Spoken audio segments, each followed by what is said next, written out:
एक बार मार्कंडेय ऋषि का नाम सुना है? मार्कंडेय ऋषि ने भगवान से क्या प्रार्थना की कि मुझे आपकी माया का दर्शन करना है। ठाकुर जी बोले भैया कैसे, तुमको तो 5 साल का जीवन था बस मार्कंडेय ऋषि का। महादेव की कृपा से, बड़ी अच्छी कथा है मार्कंडेय ऋषि की। मार्कंडेय ऋषि एक काशी के ब्राह्मण के यहाँ आपका जन्म हुआ, तो काशी के ब्राह्मण ने तप करके महादेव को प्रसन्न किया। महादेव प्रसन्न होकर के बोले वरदान मांगो। बोले एक पुत्र दे दीजिए। तो महादेव बोले कुपुत्र दें कि सुपुत्र दें? बोले ये कैसा प्रश्न है? बोले कुपुत्र देंगे उसकी आयु तो लंबी होगी लेकिन परेशान बहुत करेगा, और सुपुत्र सुख तो बहुत देगा लेकिन अल्प आयु में चला जाएगा। तो ब्राह्मण देवता बोले भगवान कुपुत्र मत दो, सुपुत्र ही दे दो, अल्प सुख ही ले लेंगे हम। तो महादेव ने मार्कंडेय ऋषि के रूप में बालक उनको प्रदान किए और कह दिया ये बालक केवल 5 वर्ष जिएगा। ब्राह्मण देव तो सुनकर के अरे जय जय ये क्या किया, 5 वर्ष का जन्म बस, बोले बस यही है। महादेव अंतर ध्यान हो गए। अब वो उस बालक को लेकर के हर संत के पास जामे, उनके चरणों में प्रणाम करें, आप आशीर्वाद दो, दीर्घायु हो, दीर्घायु हो। सब लोग ध्यान से सुनो, इधर देखो, दीर्घायु हो। एक बार काशी की गलियों में लेकर के ब्राह्मण अपने बालक को घूम रहे थे, तब सप्तऋषि आए। सप्तऋषि कौन है? महादेव के प्रथम 7 शिष्य ही सप्तऋषि हैं। अचानक से वे सप्तऋषि आ गए और ब्राह्मण देवता ने अपने बालक को उनके चरणों में बोले आप इसको आशीर्वाद दो। वो बालक प्रणाम करने में इतना निपुण हो गया था, 2-3 साल की उसकी उम्र हो गई थी। वो प्रणाम इतना अद्भुत करता था कि जो संत जन होते थे उससे प्रभावित हो जाते थे। सप्त ऋषियों ने आशीर्वाद दिया, दीर्घायु भव। तो ब्राह्मण देव बोले भगवान, अच्छा वो ब्राह्मण क्या करते थे, जब आशीर्वाद देते थे उसके बाद बताते थे कि महादेव ने इसको केवल 5 वर्ष जीने का आज्ञा की है और आपने दीर्घायु कर दिया, अब आप संभालो इसको, दीर्घायु होनी चाहिए। सप्तऋषि बोले तुमने तो हमको फंसा दिया, महादेव ने इसको 5 साल जीने की आज्ञा दी, हमने इसको दीर्घायु कर दिया, अब क्या करें? बोले मैं नहीं जानता, 2 साल और बचे, इसके 3 साल का है, अब आप ही बचाओ, नहीं तो आपका आशीर्वाद विफल हो जाएगा। सप्तऋषि बोले सीधे महादेव के पास तो नहीं जा सकते, हमारे गुरुदेव हैं वो। तो उस बालक को लेके ब्रह्मा जी के पास गए और बालक से कहा ब्रह्मा जी को लंबी दंडौत करना और जैसे तुम करते हो वैसे ही करना। गोल मटोल बढ़िया सुंदर स्वरूप था। ब्रह्मा जी को जाकर के आहा ऐसे दंडौत करें, फिर उठें, फिर दंडौत करें, फिर कभी नासिका से दंडौत करें, कभी एक पैर पे एक पैर रख के दंडौत करें। ब्रह्मा जी इतने खुश हो गए, अरे अरे अरे वाह वाह वाह, बड़ा प्यारा लाला है, दीर्घायु भव। सुनो, सप्तऋषि बोले अब हमारा कंटक कटा, अब तुम जानो। ब्रह्मा जी बोले मतलब? बोले इस बालक को 5 वर्ष जीने की आज्ञा महादेव ने दी है, हमको भी ऐसे प्रणाम किया था तो हमने इसको दीर्घायु भव ऐसा आशीर्वाद दिया कि भाई खूब बढ़िया लंबी आयु जियो, दूधो नाओ पूतो फलो। अब दूधो नाओ पूतो तो तभी फलेगो जब लंबी आयु जिएगो। हम तो घबरा गए थे, पता जब चला कि 5 साल का ही इसको आज्ञा है महादेव की, तो हम आपके पास ले आए। अब बढ़िया, अब आप जानो, आपका काम जानिए, इस बालक की आयु लंबी होनी चाहिए। ब्रह्मा जी बोले क्या करें? तो ब्रह्मा जी उस बालक को लेके सीधे महादेव के पास गए और महादेव के चरणों में और बढ़िया बोले ऐसे ही प्रणाम करना, इधर देखो, इधर देखो, यहां देखो, ऐसे ही प्रणाम करना। जैसे ही उस बालक ने प्रणाम किया, महादेव भी देख करके प्रसन्न हो रहे हैं, वाह, और इधर आओ, बहुत बढ़िया, प्यारा लाला, दीर्घायु भव। ब्रह्मा जी बोले सप्तऋषियों खुश हो जाओ, मैं भी खुश हूं, जिसने वरदान दिया उसी ने आशीर्वाद दे दिया। महादेव बोले क्या हुआ? बोले ये वही बालक है काशी के ब्राह्मण का जिसको आपने 5 साल जीने की आज्ञा दी थी। ब्रह्मा जी मंद मंद मुस्काने लगे। महादेव बोले कोई बात नहीं, ब्राह्मण को बुलाया, बोले ले जाओ बालक को। बोले महाराज वो 5 वर्ष वाला जो आप बताए थे, बोले नहीं होगा।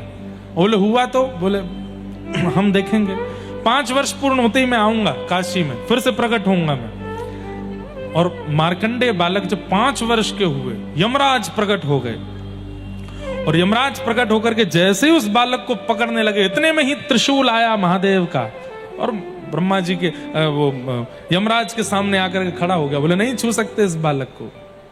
बोले क्यों? 5 वर्ष में इसको जाना है। महादेव प्रकट हो गए।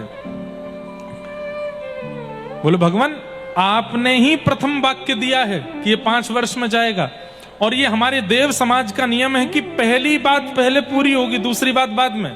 तो पहली बात है कि 5 वर्ष में इसको जाना है, तो वो तो पहले होगा। अब आपने इसको वरदान दिया, आशीर्वाद दिया, वो मैं नहीं जानता। महादेव बोले सुनो, हमारे सामने बैठो। बैठ गए। बोले मानवों के 5 वर्ष और ब्रह्मा के 5 वर्ष और हमारे 5 वर्ष और नारायण के 5 वर्षों में अंतर होता है। हमारे 5 वर्ष कैसे होते हैं? आज 1 साल, 2 साल, 3 साल, 4 साल, 365 दिन 1 साल के 5 बार अगर हम कर लें तो हमारे 5 साल हो जाएंगे। लेकिन ब्रह्मा जी का 5 साल ऐसा नहीं है। ब्रह्मा जी का 5 साल कैसा है?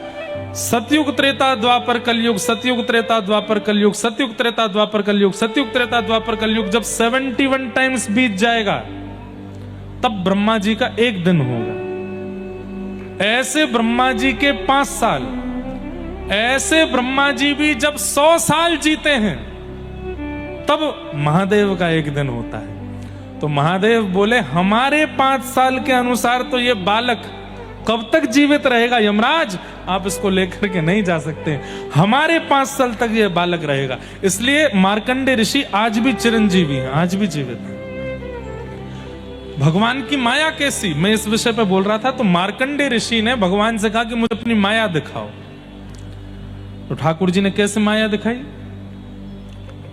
मार्कंडेय ऋषि अपने आश्रम पर बैठ करके हवन कर रहे थे, ओम भू स्वाहा, और जैसे ही समिधा छोड़ी उसी समय उनके नेत्रबंद हुए, और नेत्रबंद होते ही आश्रम तो अंतर ध्यान होगा। सामने से लंबी चौड़ी लहरें आ रही हैं, समुद्र में तूफान आ रहा है, प्रलयकालीन समुद्र हो रहा है, आकाश से हाथी के सूंड के समान बूंदें गिर रही हैं, पृथ्वी चटक चटक करके जगह जगह से प्रलयकालीन समुद्र में डूबती जा रही है, सब नष्ट हो गया।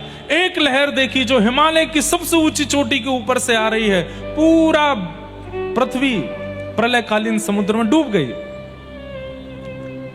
लेकिन तभी क्या देखते हैं? सब मर गए, अकेले मार्कंडेय ऋषि बचे हैं। तभी एक वट वृक्ष का पत्र बहता हुआ आया, और उस पर नन्हे से गोपाल जी अपने पैर के अंगूठा को पी रहे हैं। करार बिंदेन पदार बिंदम मुखार बिंदे विनिवेशयन्तम वटस्य पत्रस्य पुटे शयानम बालम मुकुंदम मनसा स्मरामि। श्री कृष्ण गोविंद हरे मुरारे नाथेति नामानि मुहुर्वदन्ति। हे नाथ नारायण वासुदेव जिह्वे पिबस्वामृतमेतदेव गोविंद दामोदर माधवेति। भगवान आपकी माया अद्भुत है, अद्भुत है। और ये पूरी माया, इस बीच में मगरमच्छ के पेट में भी वो चले गए थे, मछली भी उनको निगल गई थी, और जाने क्या क्या उन्होंने देखा। इसी बीच में हजारों साल की वो तपस्या भी कर आए, इसी बीच में लाखों वर्ष वो हिमालय पर भी रहा है, और इसी बीच में उन्होंने प्रलय भी देख लिया। और सब कुछ देखने के बाद भगवान ने आशीर्वाद दिया, देख ली हमारी माया? बोले हाँ देख ली। और जैसे ही चुटकी बजाई ठाकुर जी ने, तो कहां पहुंचे? अपने ही आश्रम में वो समिधा छोड़ रहे, ओम भू स्वाहा। एक क्षण के लिए आंख बंद हुई, इतने में तो सालों की तपस्या, हिमालय की यात्रा, समुद्र का प्रलय सब देख करके वापस भी आ गए। घबरा गए मार्कंडेय ऋषि, बोले नाथ अब नहीं देखना, देख ली आपकी माया।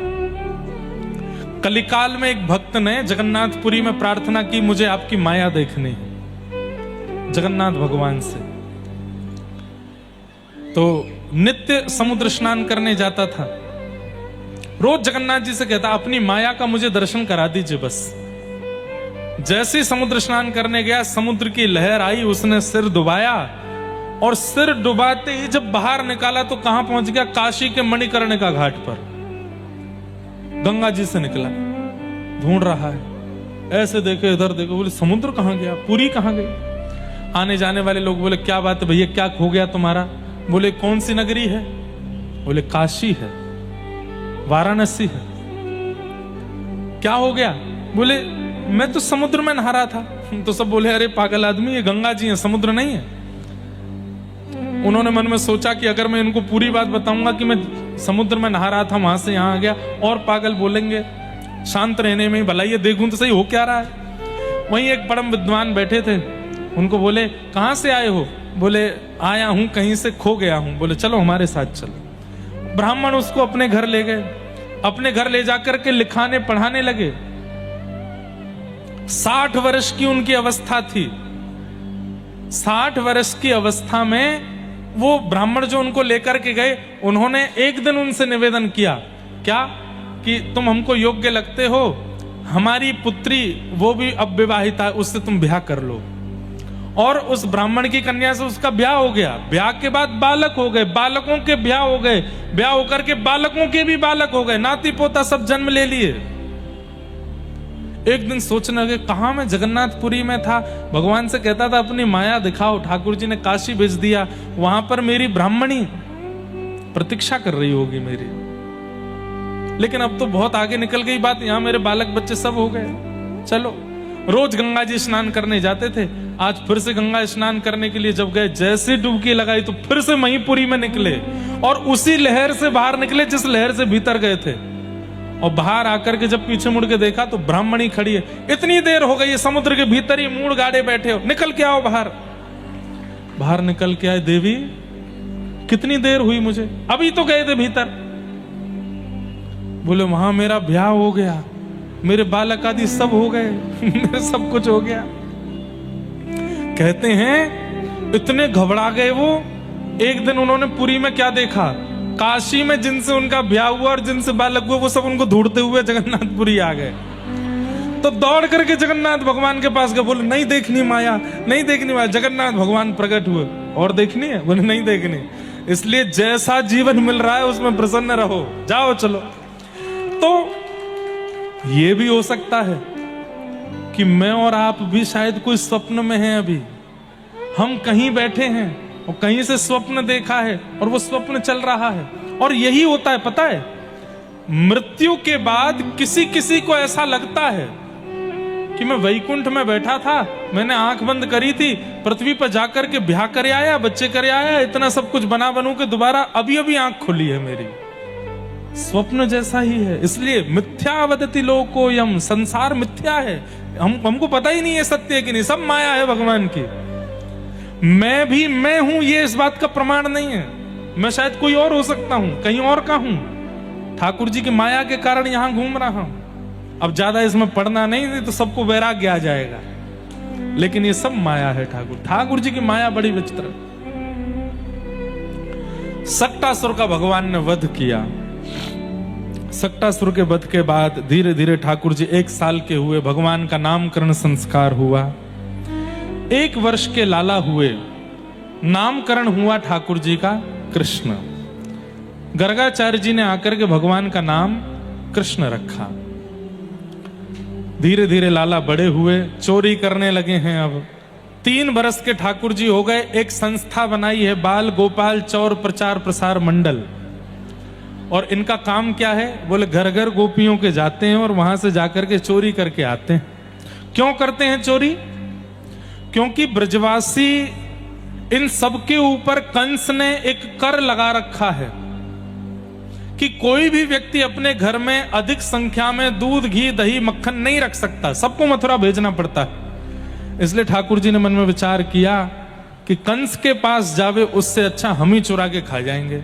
सब ब्रजवासियों के साथ जाकर के ठाकुर जी चोरी कर करके खा जाते हैं। ऐसी मधुर लीला वृंदावन में कर रहे हैं। एक दिन मैया की मटकी फोड़ दी, सो मैया ने ठाकुर जी को ऊखल से बांध दिया। भगवान खिसक खिसक करके गए, 2 वृक्षों के बीच से जब निकले, 2 वृक्षों का स्पर्श होते ही नल कुंवर मणिग्रीव प्रकट हो गए। भगवान की स्तुति गाई, भगवान ने उनको मुक्त किया।